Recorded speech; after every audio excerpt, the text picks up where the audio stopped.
Assalamu alaikum. Now I want to just talk about the for each loop or method in Dart with list. Okay, so if I write here for each, okay, with list, okay, so now I'm right here main function for this, okay, and I just take a parameter of integers, okay, so here I just write random numbers, okay. So now I write here are square brackets, and inside this square brackets I store these values. Okay,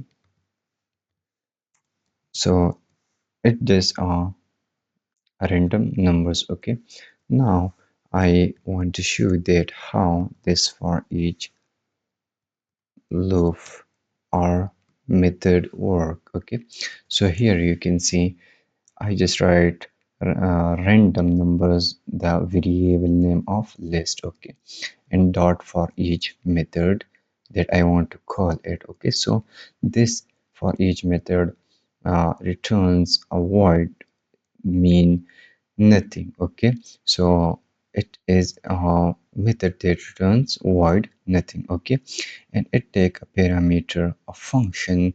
So this function also returns void, okay. The return type is void nothing, okay, and this function take a parameter is an integer, okay. One parameter it take is an integer, okay.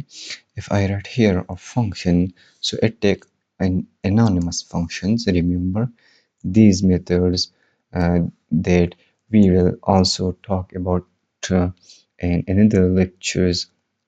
So these methods take a parameters. A function is a anonymous functions, okay. So if I write here and I want to print every number of this this list, okay.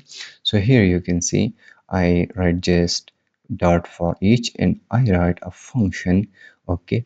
This every function call and every element of this list, okay. This function calls in every element of these elements, okay, in every element, okay. So this is a very useful thing. So if I want to, if you want to show you here, okay. So now here you can see all numbers are printed, okay. So I hope you will be understand this concept of for each, and for now I think it's enough, and uh, I see you in the next video. Allah Hafiz.